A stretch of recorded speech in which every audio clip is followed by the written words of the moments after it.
He met her in the fall. He took her to a movie. And when they done it all, he took her. Hello and welcome to the Fabulous Picture Show. I'm Amanda Palmer. This week we go in search of gypsy music with the documentary The Pied Piper of Hützovina. We've got director Pavla Fleischer here, and she's brought the Pied Piper himself, Eugene Hutz, as well as a very special musical guest, so turn the volume up. Also coming up, we go on a weird and unpredictable journey during our encounter with French director Michel Gondry. Actually, I will take your picture. We also follow Najwa Najjar for a year as the Palestinian filmmaker tells her modern-day love story. And the Ninth Company blockbuster delves into Russia's Afghanistan experience. But first, to French director Michel Gondry. If you've seen Eternal Sunshine of the Spotless Mind, you probably already guessed he's brilliantly talented, most probably eccentric, but what's most surprising is he's brutally honest about his friends.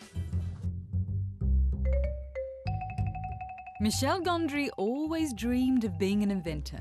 We will cut this planet in half. He found an outlet in music, formed a band and directed their own videos. Then Björk, Iceland's most eccentric artist, asked him to make some of hers. But he soon moved on to feature films. My name's Clementine, by the way. Proved that funny man Jim Carrey could actually act. You're erasing her from me. You're erasing me from her. And won himself an Oscar. But when I met Gondry, he was in documentary phase. Actually, I will take your picture. I heard he was permanently attached to a camera Pretty interviewer. and was documenting everyone he met. I don't like to smile generally. Can I give you just that aggressive look? No, I don't like the aggressive. Just be normal. Very nice. Do I get to take a photo of you? Hang about. Give me the camera. There we are. All right, well, that only used up a minute of the interview. For Gondry's first documentary, he went on a road trip with American comedian Dave Chappelle. He'd convinced his famous friends to perform free at a New York neighborhood party. Ain't nothing like a James Brown hit to set the mood. Hit me! And took charge of an unusual guest list. So you ready? Saturday night? Bring your Timberlands? I think I would enjoy that at my age. Will y'all come play at my concert block party in New York? The event brought together people who rarely hang out, including American diva Lauryn Hill and her former band, the Fugees. Strumming my pain with his fingers. Did she do that just for Block Party? Yeah, they reunited. She had to use the song of the Fugees, so she decided to reform the Fugees.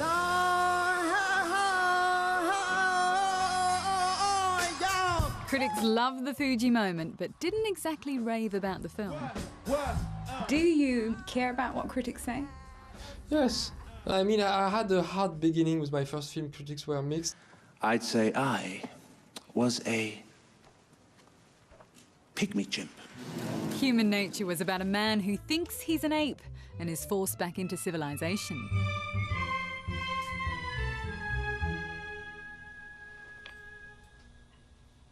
Excellent, Pop. Excellent. It earned Gondry a High Hopes Award at Munich Film Festival, but not much else. I did some work, like psychological work, trying to find out why some critics had hurt me. You did some psychological work. You saw a I took a therapist, notebook. or you No, just... no, I mean, I did my own therapy. I took a notebook and I wrote why I was upset. My best friend, for instance, said about my first film, oh yes, it started to take off at the 5 last minute. And I was like, you, and I was so upset. I didn't talk to him for 1 week at least. I'm just happy.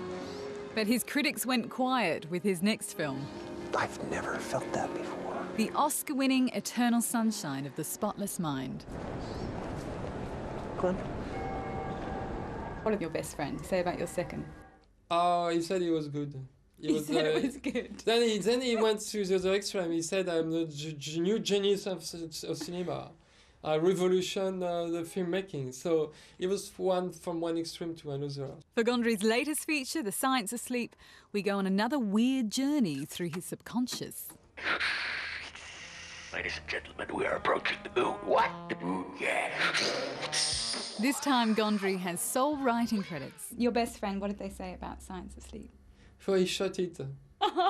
It's a DP, so it's not gonna. And I think I suspect There's a motive. Yeah, he has an agenda. He was jealous because I didn't hire him in my first film, so he destroyed it. I think your best friend's a genius. Yes, he's very smart. And one more time, more spinning. At 44, Gondry's already considered one of the world's most original filmmakers, a creative force behind that camera.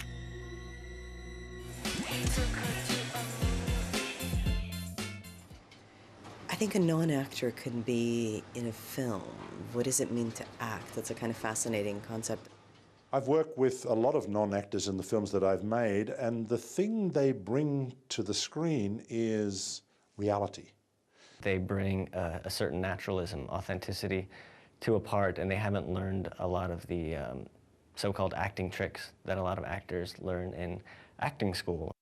The difficulty comes up is if they're having trouble, there's not much they can fall back on to get through, whereas an actor has tools to navigate through things that aren't working completely successfully. I worked with a non-actress in my film. I think she is incredible on screen. I think she delivers an amazing performance, but a lot of what we talked about was how not to act, how to be. People can pretend emotions, but sometimes it's someone who's not pretending, who just sort of does it, that's more real than the pretending.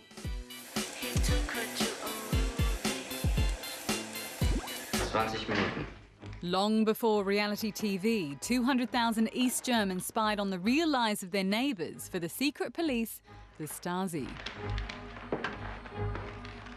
In the lives of others, Stasi officer Gerd Weisler decides a famous writer must be a dissident.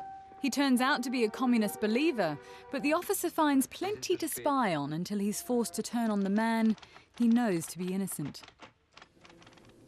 Shot in the old Stasi headquarters, the director says the film tackles universal issues.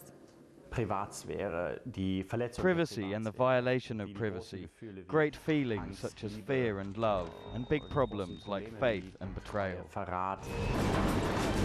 The Ninth Company looks at the last invasion of Afghanistan by the former Soviet Union, who fought a 10-year war until 1989.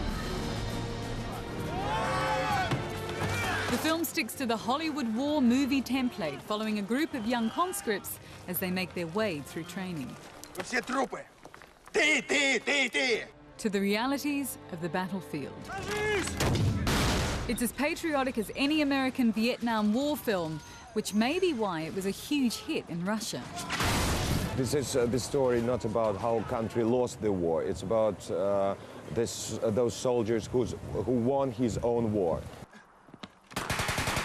The Ninth Company also offers an interesting insight into why foreign troops have always floundered in Afghanistan.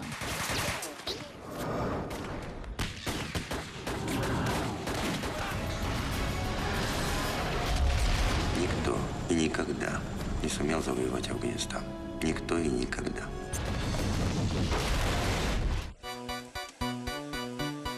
In part two, we take a road trip across Eastern Europe for the love of gypsy music. Pavla, Eugene, what did you find? When I started making the film, the whole idea was to show the whole East European, countryside, music, travel, life on the road. I think for me the coolest thing about it was that we actually managed to go through most different parts of Romani culture, from the poverty to kind of elite established artists and gypsies who just don't even know that there are gypsies that are poor. Well, that's in part two. We'll see you there. He met her in the